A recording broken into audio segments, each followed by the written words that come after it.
오늘 말씀의 제목은 상황에 굴복하지 않는 믿음입니다.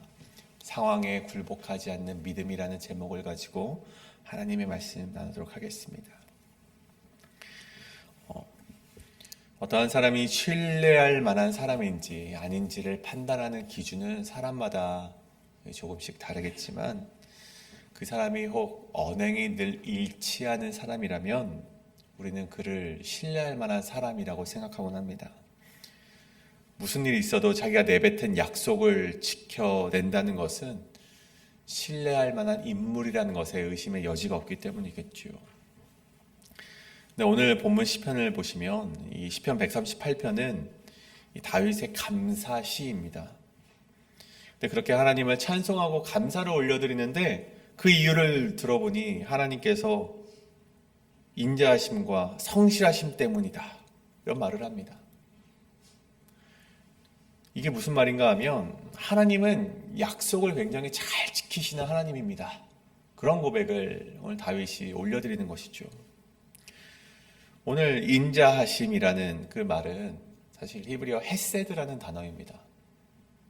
헤세드는 무엇입니까? 우리가 항상 나누길 언약적인 사랑, 약속의 사랑, 약속에 근거한 사랑을 말할 때 이 헤세드를 말하지 않습니까? 그리고 이 성실하심은 이 에메트, 이 진리와 진실이라는 뜻인데, 그 어근을 보니까 아만이라는 단어가 사용이 됩니다. 보통 우리가 기도 말미하는 아멘도 이 아만이라는 어근에서 나왔죠.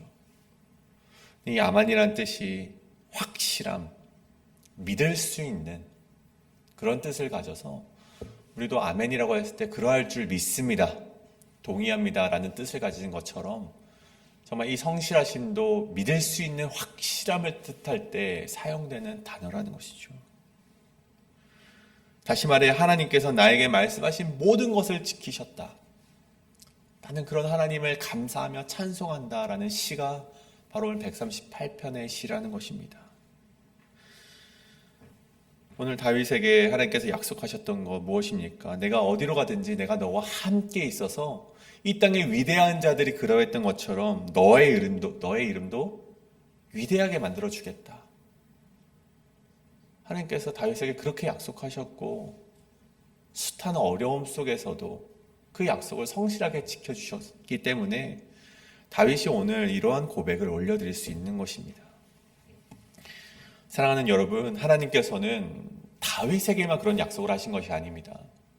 여러분에게도 그런 약속을 하셨습니다. 아직 지켜지지 않은 것 같다면 그때가 도래하지 않는 것일 뿐, 하나님께서는 반드시 여러분에게 하신 약속을 지키시는 하나님이라는 것을 잊지 않으시길 바랍니다. 특별히 오늘 다윗이 하나님의 그 인자하심과 성실하심을 찬양함을 다시금 살펴볼 때에 내가 하나님께서 이루신 약속을 잊고 살아가고 있는 것이 있다면 다시금 기억해내시는 이 시간 되시길 소원하고, 비록 지금 약속의 한가운데 살아가시는 성도님이 계시다 할지라도 반드시 그 약속이 성취될 것을 기대하는 마음으로 오늘 말씀 가운데 하나님을 기억해내시는 이 시간 되기를 간절히 소원합니다. 오늘 첫 번째는, 그런 말씀 가운데 오늘 첫 번째는 주어진 상황이 급박해도 하나님의 주권을 인정하는 자가 되어야 한다 입니다. 주어진 상황이 급박해도 하나님의 주권을 인정하는 자가 되어야 한다. 오늘 6절의 말씀입니다. 여호와께서 높이 계셔도 낮은 자를 굽어 살피시며 멀리서도 교만한 자를 아심이니이다. 다윗은요, 이 사실을 그냥 고백한 것이 아니라 자신의 삶 속에서 뼈저리게 경험한 고백이었다는 것입니다. 그의 인생을 한번 보십시오. 사울이 왕으로 앉아있을 때 사울이 처음에는 겸손했지만 이 왕이 된 후에 교만과 시기가 굉장히 가득해지는 것을 우리는 보았습니다. 이 블레셋과의 전투 속에서 이스라엘의 군사가 한 3,000명 정도 되었습니다. 그리고 이 블레셋과의 전투하러 그 전투 현장에 3,000명을 데리고 대동해서 나간 것이죠. 근데 이 블레셋 군대는 얼마나 되는가 보니까 그 다음 이 사무엘서에 보면 이 마병과 그런 군사들이 36,000명이 되었다라고 기록이 되어 있습니다. 3,000명과 36,000명. 여러분 얼마나 이 차이가 많이 납니까? 그래서 이스라엘 군사들이요 그 소식을 듣고 굉장히 두려워하는 것이죠. 막 절망을 합니다. 바위에도 숨고, 성경에 보면 바위에도 숨고 웅덩이로도 도망치고 막 모두 다 숨어요. 그런데 그 가운데 그래도 한 가지 희망이 있습니다. 무엇입니까? 우리는 하나님의 백성이다. 우리는 하나님이 함께 하시기 때문에 저 많은 인구도, 많은 군사의 수도 이겨낼 수 있을 것이다 라는 희망을 가지고 예배를 드리기를 기다립니다.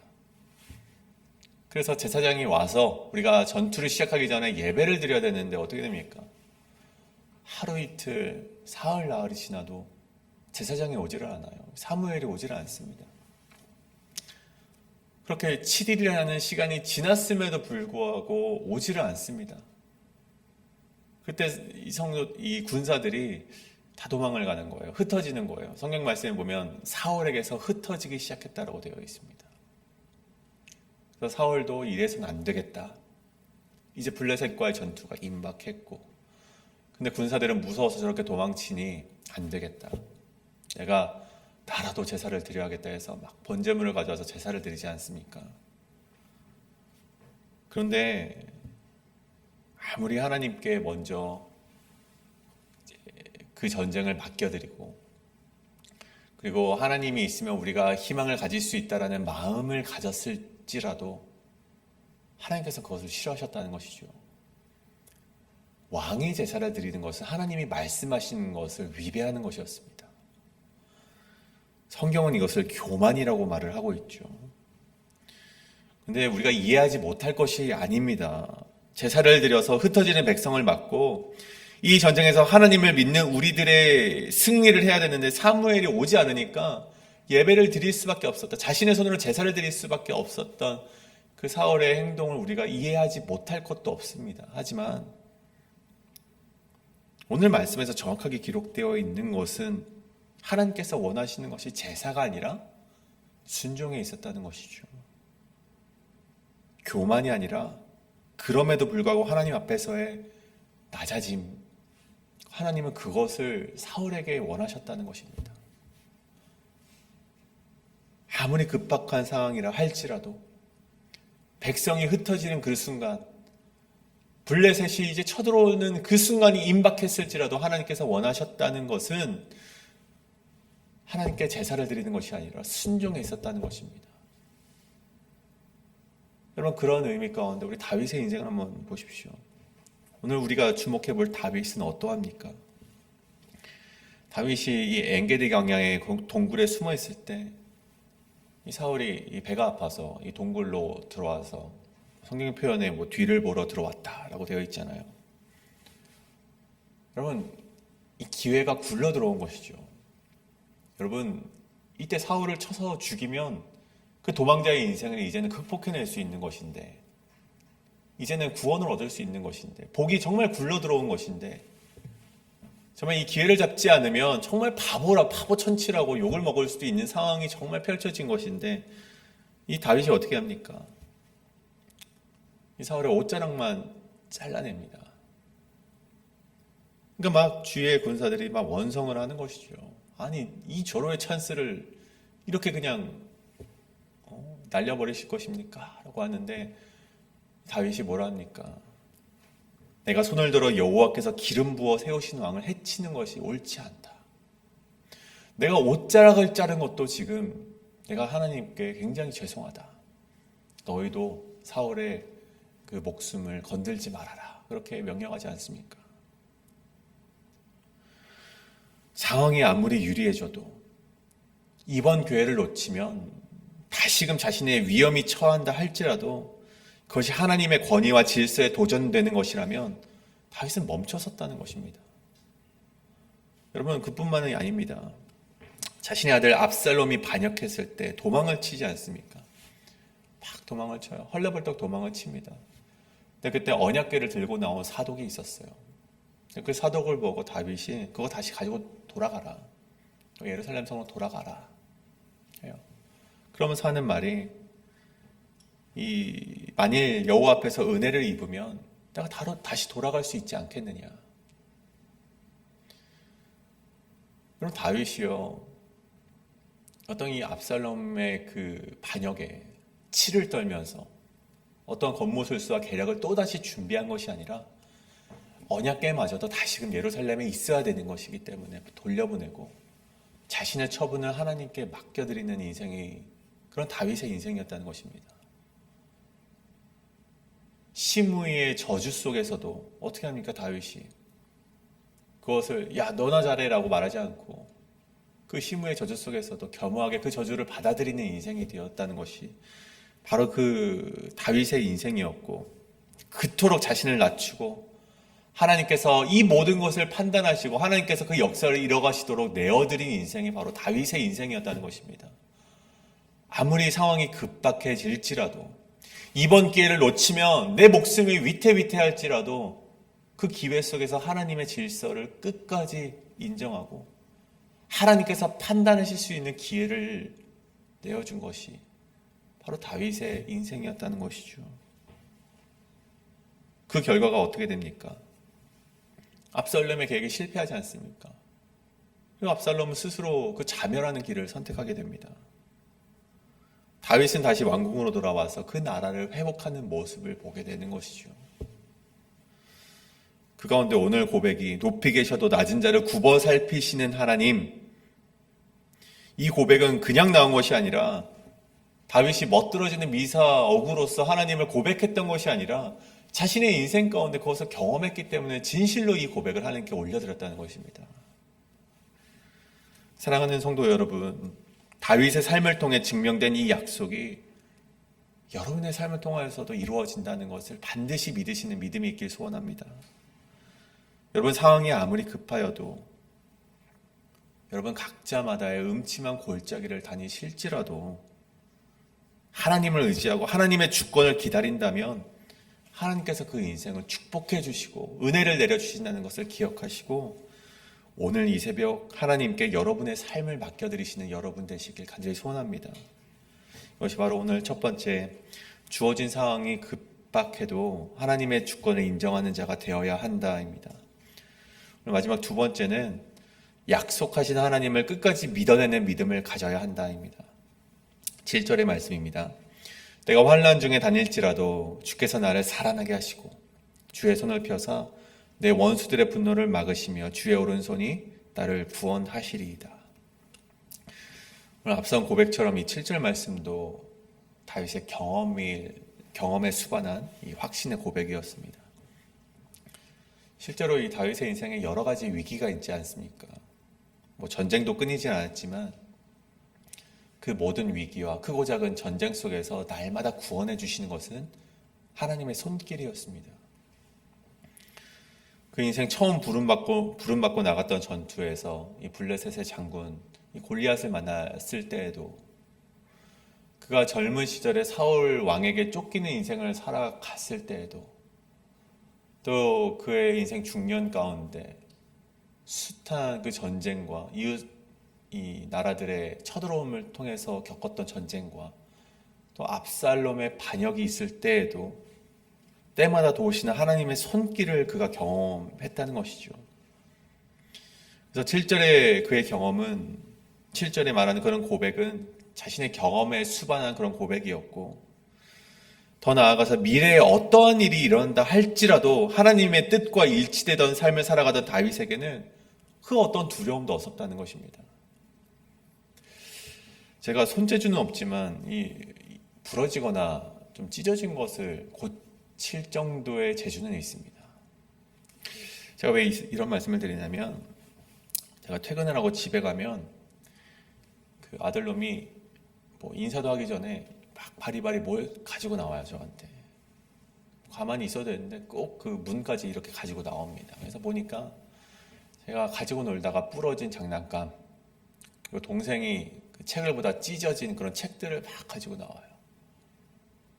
퇴근하고 딱 들어오면은 아빠 이거 좀 고쳐주세요 라고 이렇게 딱 나오는 거예요. 그래서 제가 손재주는 그렇게 없지만 이 본드와 테이프 정도면은 누구나 고칠 수 있는 그런 고쳐짐을 제가 몇 번 이렇게 해줬습니다. 몇 번이 아니죠. 굉장히 많이 고쳐줬습니다. 그러니까 이 친구가 저를 수리기사 정도로 아는 것 같아요. 그래서 어느 때 저에게 이런 말을 하더라고요. 아빠는 정말 모든 것을 다 고쳐줘서 고맙다고.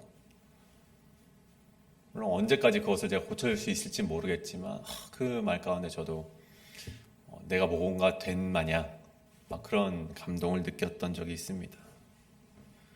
그래서 이 한주는, 이 아들은 앞으로 뭐가 부러지고 찢어져도 사실 크게 걱정을 하지 않습니다. 왜냐하면 아빠가 또 고쳐주면 되겠지라는 생각을 가지고 있다는 것이죠. 근데 여러분, 다윗의 고백이 오늘 이런 것이죠. 이제껏 경험한 위기와 전쟁 속에서도 해를 두려워하지 않으면 주의 지팡이와 막대기가 나를 안위했구나. 나를 항상 안위해왔구나. 그러니 앞으로의 미래에 일어날 그런 어려움과 두려움과 삶의 문제 속에서도 이제껏 하나님이 나를 보호해 오셨으니 앞으로도 보호해 주시겠지라는 믿음이 다윗에게 있었다는 것입니다. 이것이 다윗의 확신에 가득 찬 믿음이자 이 믿음은 우리 그리스도인들이 가져야 될 믿음이라는 것입니다. 그래서 8절에서 다윗은 이 확신을 가지고 이렇게 고백을 합니다. 여호와께서 나를 위하여 보상해 주시리라. 근데 제가 보상을 해 주시리라는 이 단어가 잘 이해가 되지 않더라고요. 갑작스럽게 이 보상이라는 단어가 옳을까? 그래서 이 원어를 좀 살펴보니까 이 가마르라는 단어가 사용이 됩니다. 근데 이 단어의 뜻을 이 히브리어적으로 보니까 조금 더 명확해지더라고요. 이 뜻이 완성하다, 끝까지 지키다 라는 그런 단어더라고요. 그러니까 오늘 이런 확신에 가득 찬 믿음을 가지고 고백이 8절에서 여호와께서 나를 위하여 완성시켜 주실 것이다. 그럼 무엇을 완성시킵니까? 하나님께서 나에게 하신 약속을, 하나님께서 나를 위대하게 만들어 주시겠다는 그 약속을, 다윗 왕조를 굳건하게 지켜 주시겠다는 그 약속을 완성시켜 주실 것이다라는 믿음이 있었다는 것입니다. 그 약속은 다윗이 죽고 나서도 계속해서 이어짐을 우리가 볼 수 있죠. 여러분, 한낱 주목받지 못했던 어린 목동이 바로 다윗이었습니다. 이 왕으로 세워짐을 받기 위해서 막 형들은 다 용모도 뛰어나고 모두가 줄 세워져서 이제 왕으로 선별되기 위해서 그 자리에 있었지만 다윗은요, 그 자리에도 참석하지 못합니다. 별 볼 일 없는 인생처럼 치부되는 인생이었지만 하나님께서는 그런 다윗을 택하셨고 기름을 부어 왕으로 세우셨고 그 왕위를 견고하겠다는 믿을 수 없는 약속을 다윗에게 부어주셨고 그 약속을 완성시키셨습니다. 다윗은 이것을 살아생전에 믿었고 늙도록 변함없이 그것을 통해서 하나님을 찬양했고 결국 승리하는 인생이 되었다는 것입니다. 여러분, 저는 이 승리가 비단 다윗에게만 있는 것이 아니라 하나님을 굳건하게 믿는 여러분 가운데도 함께 하시길 간절히 소원합니다. 여러분, 오늘 말씀을 좀 정리하고자 합니다. 여러분, 다시금 여러분에게 묻습니다. 다윗이 오늘 이같이 승리할 수 있었던 이유가 무엇입니까? 하나님의 약속을 믿었다는 것입니다. 믿는다는 것이 무엇입니까? 내 방식과 성공의 승리를 기대하지 않고 하나님께서 말씀하신 방법을 지켜내면서 승리하는 것이 믿음입니다. 상황이 급하다 할지라도 지금 결단하지 않으면 큰일 날 것만 같은 순간 속에서도 사울의 방법이 아니라 다윗의 방법으로 하나님의 말씀을 우선으로 삼고 하나님의 약속을 기억해내는 사람, 그래서 당장 다가올 손해 속에서도 하나님께 내 선택권과 주권을 모두 맡겨드리는 사람, 그 사람에게 하나님의 은혜와 축복이 주어진다는 것을 기억하시고, 우리가 굉장히 급합니까? 우리에게 주어진 문제가 너무나도 커 보이십니까? 그럼에도 불구하고 가장 먼저 이곳으로 달려와 하나님께 기도하심으로 말미암아 승리를 얻어가시는 저와 여러분의 인생이 되시길 간절히 소원합니다. 이것을 놓고 우리 함께 기도하며 나아가시겠습니다. 하나님, 내가 아무리 상황이 급하다 할지라도 내가 지금 결단하지 않으면 큰일이 날 것만 같은 순간 속에서도 하나님의 말씀을 우선으로 삼는 그런 신앙인이 되게 하여 주시옵소서. 하나님의 약속을 기억해내서 당장에 내가 손해를 볼지라도 하나님 아버지께 나의 주권을 맡겨드리고 선택권을 맡겨드리는 그런 인생으로서 살아갈 수 있도록 나에게 용기와 결단을 허락하여 주시옵소서라고 신앙께 기도하며 나가시겠습니다. 우리 함께 기도하겠습니다.